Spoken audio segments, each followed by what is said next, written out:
আজকে আমি ফুলকপি আলু তরকারি করব, তো সেটাই তোমাদের সঙ্গে আমি শেয়ার করব। তো বন্ধুরা পুরো ভিডিওটা দেখতে থাকো। দেখো বন্ধুরা, আজকে আমি ফুলকপি আলু তরকারি করব।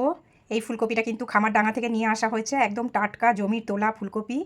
তো তোমরা সবাই দেখেছো, আগে ভিডিও ছেড়েছি আমি ফুলকপিরও ছবি এবং ভিডিও দুটোই পোস্ট করেছি। আর এখানে কিন্তু আলু ছোটো ছোটো করে কেটে রেখে দিয়েছি, ফুলকপি দিয়ে করব। তো ফুলকপিটা আমি একটু গরম জলে ভাপিয়ে নিয়েছি। আর এই ফুলকপিটা আগের দিনও আমি একটা ফুলকপি অনেকটা বেরিয়েছে, অনেকটা বড় ছিল। তো এটা আমি আগের দিনও ডিমের ঝোল করেছিলাম, ডিম দিয়ে ফুলকপি দিয়ে করেছিলাম। তার অর্ধেকটা রয়েছে, সেটা আমি শুধু আলু দিয়ে আজকে ঝোল বানাবো। আমি তেল দিয়ে দিয়েছি, আর তেলটা গরম হলেই আমি ফুলকপিটা আগে ভালো করে ভেজে নেব। তেল তো গরম হয়ে গেছে, আমি সামান্য একটু হলুদের ছিটা দিয়ে দিয়েছি, নাহলে ছিটকাবে। একদম গরম হয়ে গেছে। তো ফুলকপিটা আমি আগে ভেজে নেব। ফুলকপিটা কিন্তু খেতে খুব স্বাদ, এর আগের দিনও আমি খেয়েছি, তো ডিম দিয়ে করেছিলাম। তো খুব মিষ্টি ফুলকপিটা, টাটকা জমির টাটকা একদম ফুলকপি।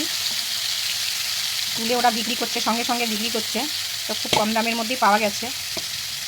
দুটো ফুলকপি নিয়েছে 25 টাকা, আমি একটা নিয়েছি আর আমার একটা বান্ধবী নিয়েছে। তো চলো ফুলকপিটা আমি ভালো করে লাল লাল করে ভেজে নিই। এখানে আমি আদা কুড়িয়ে রেখেছি, আর ধনে পাতা আছে, টমেটো আছে, আর কাঁচা লঙ্কা চিড়ে রেখেছি, আর একটু জিরের গুঁড়ো দেবো। আর কোনো মশলা দেবো না, আদা বাটা জিরে বাটা দিয়ে আমি করবো। তো আমি মিক্সিতে করিনি, আমি এটা গ্রেটারে কুড়িয়ে নিয়েছি। বন্ধুরা ফুলকপি কিন্তু লাল লাল করে ভেজে নিয়েছি, এবার আমি তুলে নেবো ফুলকপিটা। ফুলকপি ভাজা হয়ে গেছে। তো এবার আমি দিয়ে দিয়েছি দারচিনি একটু তেলের মধ্যে ফোড়ন, আর এখানে জিরে ফোড়ন দেবো, আর তেজপাতা ফোড়ন দেবো। এই যে তেজপাতা দিয়ে দিলাম। এবার আমি দেবো আলুগুলো। আলুগুলো দিয়ে একটু ভাজবো। তো আলু ভাজা ভাজা হয়ে গেছে, এবার আমি মশলাটা দিয়ে দেবো। মশলাটা দিয়ে দিলাম, আমি ভালো করে কষিয়ে নেব।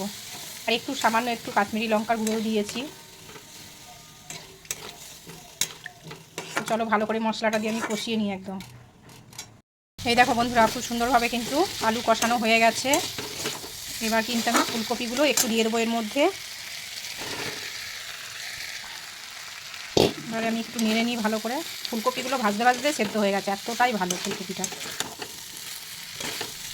তো চলো আমি ভালো করে নেড়ে তারপরে আমি জল দেবো। তো দেখো ভালো করে কষানো হয়ে গেছে, এরপর আমি জল দিয়ে দেবো। বন্ধুরা তোমরা কি আরেকটা জিনিসের গন্ধ পাচ্ছ? সুন্দর একটা সেন্ট। আমি কিন্তু বেগুন পোড়াচ্ছি। এই দেখো এই পাশে কিন্তু বেগুন পোড়ানো হচ্ছে। বেগুন পোড়া কার কার ভালো লাগে খেতে।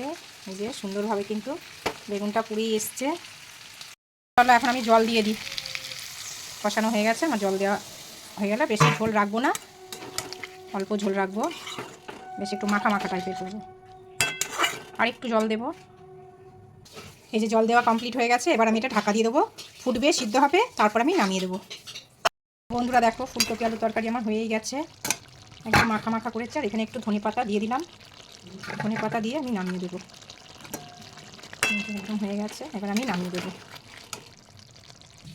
তো বন্ধুরা দেখতেই পাচ্ছ, এই যে ফুলকপি আলু তরকারি কিন্তু কমপ্লিট হয়ে গেছে। তো আজকের ভিডিওটা এই পর্যন্তই। আমরা মাখা মাখা করেছি একদম। টাটা।